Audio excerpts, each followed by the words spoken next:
10, que también se conoce como factor de inhibición de síntesis de citocinas. Este va a estar regulado incluso por las mismas células que van a ocasionar la inflamación. Podemos ver en la imagen que está el macrófago activado, el linfocito B y el linfocito Th2, que un poquito más adelante lo vamos a recapitular de lo que habíamos visto anteriormente.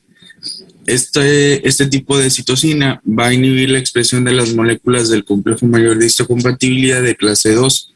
Esto es más que nada pues dado por células como los monocitos, células dendríticas y macrófagos. Y también inhibe la producción. Doctor, explica a tus compañeros qué quiere decir expresar. Sintetizar o inducir una respuesta. Entonces, esto ocasiona que no se ejerza la respuesta, no haya... Doctor, ¿Perdón?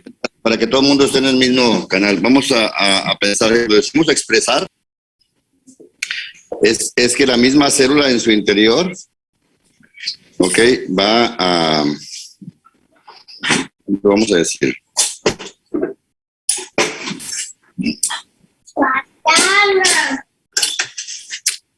La misma célula, fracción de las mismas citocinas, sea propias o que les llegaron de otra célula, ¿sí? Va a haber un crecimiento en su pared, ¿sí? De ciertos elementos. Podría ser algo que le va a dar a complementar su acción. No sé, imagínense que una célula a la que le comienzan a salir chipotes, ¿sí? Okay, eso quiere decir expresar. Se expresa algo en la membrana, se expresa algo en la pared. Okay, entonces eso nos va a ayudar a hacer una acción. Por ejemplo, cuando decimos que la célula expresa en su pared moléculas de adhesión para que se puedan acercar los polimorfonucleares. Okay, entonces vamos a quedarnos con esa idea, ¿ok? Sí. Y también la interleucina 10 tiene efecto sinérgico con el factor beta transformante del crecimiento. Este va a ser uno de los reguladores o reparadores, si le queremos llamar o conocer, propios de la respuesta antiinflamatoria. Es del que llega prácticamente después a reparar el daño que se había ejercido durante todo el proceso. Ahorita lo vamos a ver. Por otro lado, también tenemos el interferón, que es muy importante. Aparte, le atribuyen 3 características extras, que es antivírico o antiviral, antiproliferativo e inmunomodulador. El interferón tiene dos tipos, se clasifica en 2 partes, que es el tipo 1 y el tipo 2. El tipo 1 se va a subclasificar en interferón alfa, producido por los leucocitos. Descríbeme las 3 funciones del interferón. Otra vez, te voy a decir. Las funciones... Se acaba de decir. Sí, que es antiviral, antiproliferativo, inmunomodulador. ¿Y qué pasa? Algo falla genéticamente en la célula y la hace que produzca mucho interferón.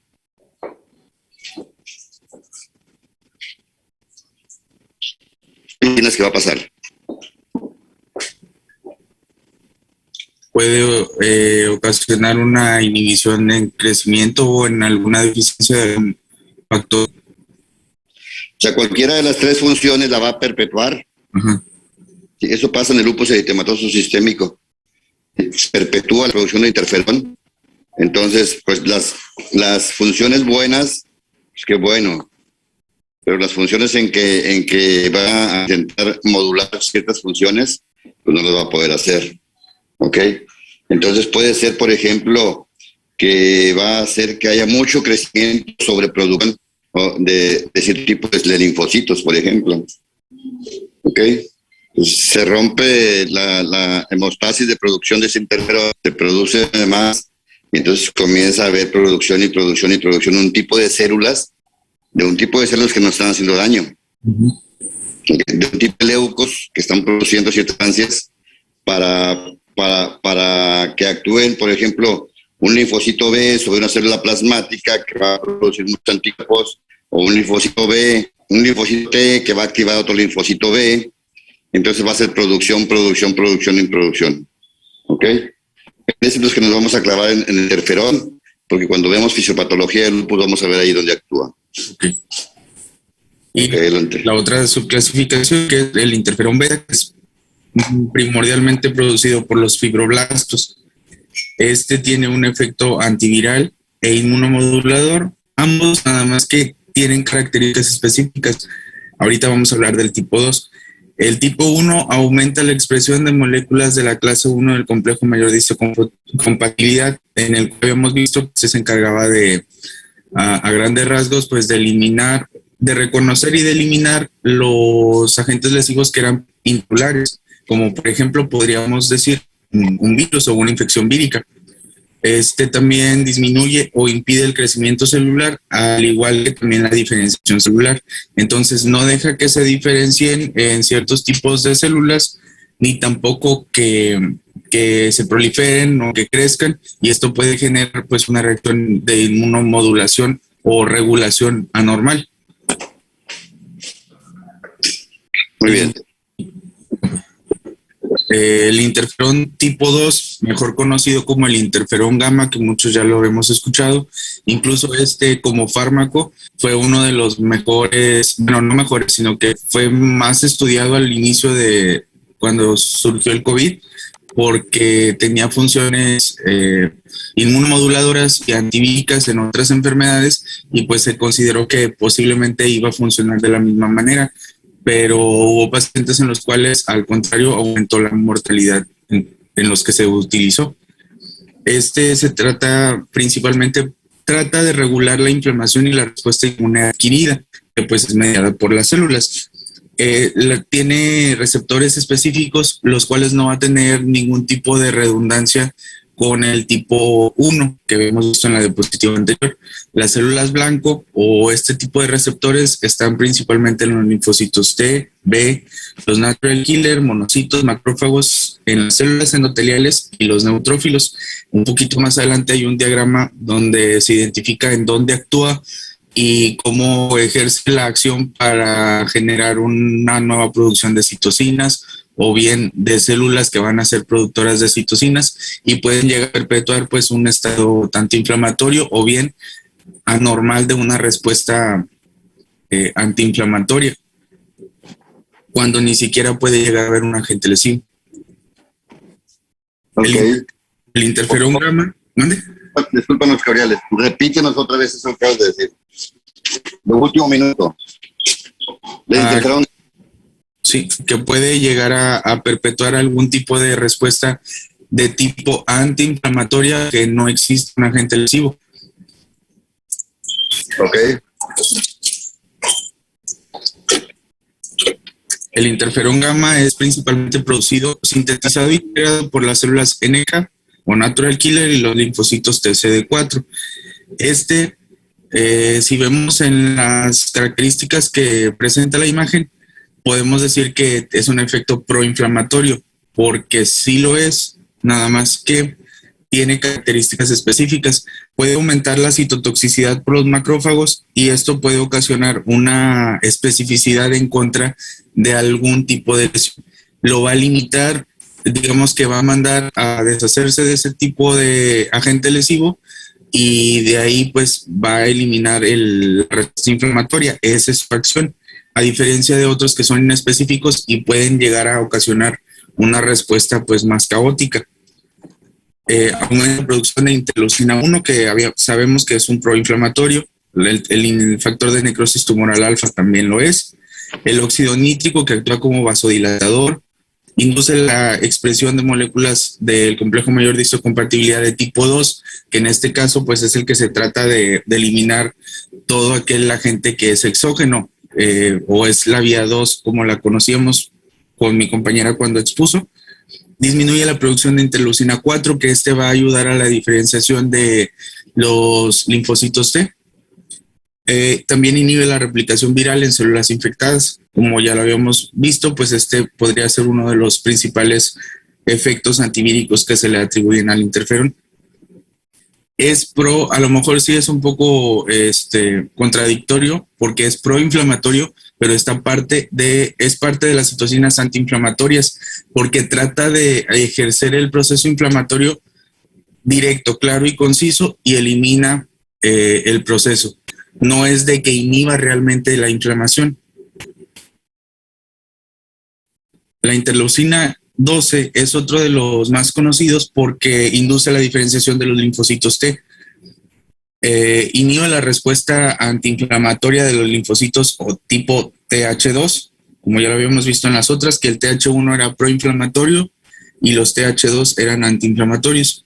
Estimula la producción de interferón gamma por linfocitos y las células natural killer y aumenta la citotoxicidad de las natural killer. Es importante también mencionar que el mecanismo de las citocinas es como si fuera un trabajo con engranes.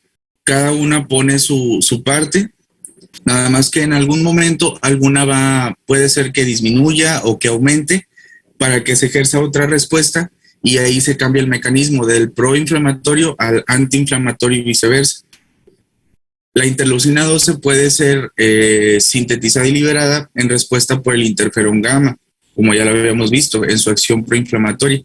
Es liberada por los monocitos, los macrófagos y las células dendríticas. Y ahorita más adelante está la imagen para que vean en dónde, a qué paso más o menos es como ejerce su actividad para diferenciar los linfocitos. La interleucina 4 también es otro de los que ejerce su efecto para diferenciación de los linfocitos, y específicamente los TH2 también. Induce la producción de inmunoglobulinas E, crecimiento y función de las células cebadas, e induce la función de los eosinófilos. Esto va a tener una actividad muy grande también en las infecciones de tipo parasitarias y en reacciones alérgicas. Tiene un efecto redundante con la interleucina 12, porque actúan en el mismo paso, si así le quieren llamar, de la diferenciación de los linfocitos T vírgenes. Aquí está la imagen, que creo que ya la habíamos visto también anteriormente. Para que una célula o un linfocito T virgen o naive, que también se menciona así en algunas bibliografías, que se active, tiene que estar en contacto con una célula dendrítica o presentadora de antígenos. Y aquí pues va a tener inicialmente 2 vías. Hay libros que manejan que 3 o 4, pero pues la mayoría se sintetiza en un efecto antiinflamatorio y proinflamatorio.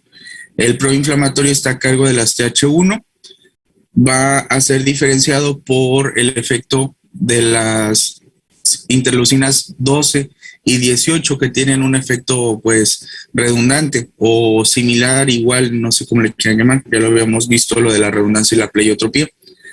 Y los TH2 están influidos por la interleucina 4.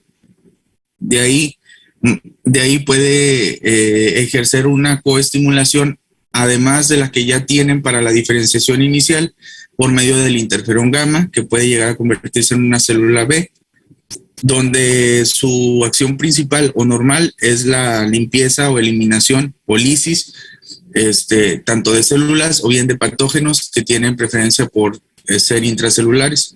Y esto tiene un rol muy importante en cuanto a la autoinmunidad o en las enfermedades pues, de tipo autoinmune.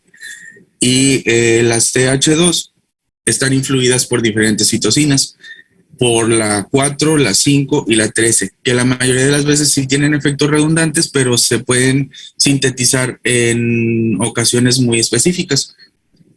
Este tipo de reacción o de producción de células TH2, aparte de ser antiinflamatorias, tienen la capacidad de finalmente producir inmunoglobulina E y actuar mediante la activación de las células cebadas para eliminar las infecciones parasitarias. Aquí en la imagen dice limpieza de huevos parasitarios, pero pues realmente es la que se encarga de las enfermedades parasitarias. Y en cuanto a su alteración o cuando hay en exageración este tipo de activación de los mastocitos, por ejemplo, puede ocasionar enfermedades alérgicas de diferentes tipos. Y también se mencionaba que pues los TH0 pues eran un estadio de diferenciación, pero estos con el paso del tiempo, o si era necesario, estos podían llegar a activarse incluso para perpetuar o para maximizar algún tipo de respuesta de ambas partes, tanto TH1 como TH2. También se menciona las TH17, que prácticamente es una respuesta similar a las TH2, tiene afinidad contra los hongos y bacterias, y también pueden llegar a reclutar neutrófilos y los monocitos para inducir inflamación neutrofílica o bien por medio de los neutrófilos. Por eso les comento que pues sí son cadenas que van de la mano. Y por último tenemos el factor beta transformador de crecimiento. Este es producido por células inmunes y no inmunes. Este va a promover la cicatrización, proliferación de fibroblastos para producir colágena y también incluso colagenasas. También tiene actividad osteoclástica en algunos casos e inhibe la proliferación de los linfocitos T, B, actividad citotóxica de células NK y disminuye hematopoiesis. Esto quiere decir que digamos que es el último en llegar a un sitio donde hubo algún agente lesivo inicial que ocasionó una inflamación y a lo mejor hubo daños tisulares severos, entonces este puede llegar a inducir pues una actividad antiinflamatoria concreta y aparte a reparar el daño que se ocasionó durante este efecto. Tiene efectos antiinflamatorios e inflamatorios, pero esto se le atribuye a su presencia o a su ausencia. Si está presente, pues es antiinflamatorio, junto con toda la respuesta de regeneración tisular. Y si está ausente, pues obviamente perpetúa la inflamación. Hay muchos tipos de citocinas. Se menciona que hay desde el 1 hasta el 29, 31, dependiendo las bibliografías, porque muchos omiten cierto tipo de citocinas que tienen redundancia e incluso hay una pleiotropía enorme junto con, por ejemplo, la interleucina 1, de los que son proinflamatorios, entonces se evitan, se mencionan, pero no tienen un estudio a profundidad realmente y pues por eso consideré ponerlos en dos grupos, proinflamatorios, antiinflamatorios y pues la tabla para revisar que realmente pues tienen una actividad similar o idéntica. Incluso algunos son producidos por las mismas células. Las quimiosinas, ya habíamos visto en la inflamación, las quimiosinas son sustancias que se van a liberar por medio de las células que tienen el primer contacto con el agente lesivo. Recuerden que la inflamación no es una enfermedad ni tampoco es propia de una infección. La inflamación puede llegar a ser por un traumatismo o incluso por una alteración de tipo inmunológica y no precisamente lo tenemos que caracterizar con una infección. Entonces, las quimiosinas son las que se van a liberar para generar una respuesta de atracción principalmente de los polimorfonucleares, dependiendo del tipo de infección de la que estamos hablando. El más conocido es la interleucina 8, que se produce por los macrófagos. Va a generar una quimiotaxis o quimioatracción por polimorfonucleares, linfocitos T, células dendríticas y células NK. También este es el principal factor que ejerce la estimulación de la adhesión celular y angiogénesis, que fueron los pasos que vimos en el capítulo de inflamación, donde el flujo cambia y ya se ponen en contacto los polimorfonucleares, o en este caso los neutrófilos, con las células endoteliales, se expresan receptores y ligandos para que se puedan adherir después de la adhesión, que puedan migrar hacia los tejidos y generar pues la respuesta que se necesita de acuerdo al flujo o al foco que está generando la atracción mediante la secreción de citocinas. También esto puede estimular el desarrollo de los tejidos por medio de la propia respuesta tisular, dependiendo del estadio de la inflamación. Y eso sería todo por mi parte. No sé si alguien tenga alguna duda.